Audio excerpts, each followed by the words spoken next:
మీరు చెప్పండి. తోట అంతా మేమే తీసుకున్నాం. అది చెప్తాను. ఫస్ట్ మీకు ఇతను తనఖాకి పెట్టాడో ఎలా చేసో తనఖా పెట్టాడు అది వీళ్ళకి మొత్తం ఇదంతా నేను తీసాను. ఎవరు లీజుకి ఇచ్చారా? లీజుకి ఇచ్చారండి.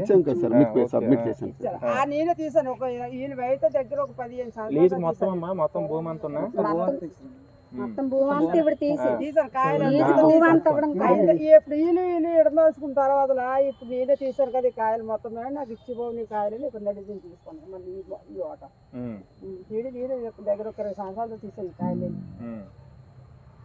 అంత కలిపి తీసాను. తర్వాత వీళ్ళు ఎలాగ సిక్కులిప్పుకోవట్లో తెలీదు మరి ఇప్పుడు నేను తీసుకున్నాను కదా నీ కాయలు కూడా నాకు ఇచ్చాను ఇక్కడ కాడ మళ్ళీ తీసాను. లీజ్ తర్వాత నువ్వు తీసేదాను లీజ్ పెట్టిన తర్వాత వీళ్ళు ఎప్పుడు పెట్టుకుంటారో వాళ్ళకి నాకు తెలియదు. మొత్తం తీసేదాన్ని. ఆ తర్వాత లీజుకి విడిపించుకున్నాం అన్నారు. అయిన తర్వాత ఇతను కూడా సంవత్సరం పాటు తీసాను నేను ఇతనికే తర్వాత. మన రీసెంట్గా ఒక ఆవిడ తీసింది సార్. ఆవిడ ఆ చెట్టుకాయలు తీసింది సార్. తీసి వీళ్ళందరూ ఉన్నారు. అయితే ఎందుకమ్మా ఈ చెట్టుకాయలు తీసినట్టు తెలియక తీస్తాం బాబు సారీ ఎవరికోవద్దని చెప్పేసి మొత్తం వాళ్ళ నాన్న వాళ్ళ చిన్న అన్న అందరూ ఉంటుండగా 6 కాయలు నాకు ఇప్పించారు సార్. ఈవిడే ఉంది సార్ సాక్షి.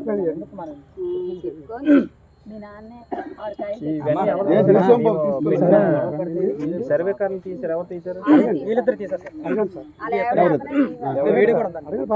చూడు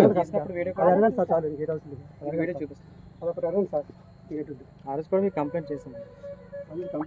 మరి మీరు చెప్పారంటే ఆర్ఐ గారు మాకు చేసుకోమని చెప్పారు, పర్లేదు ఇబ్బంది లేదని అన్నారంటే చెప్పారు సార్. వీళ్ళు మొత్తం ఆర్ఐ గారు, డిఆర్ఓ గారు, డిటి గారు మొత్తం అందరూ వచ్చి మాకు అప్పగించారని చెప్పేసి నా దగ్గర వీడియో చూపిస్తాను అన్నారు సార్. చూపించమన్నారు.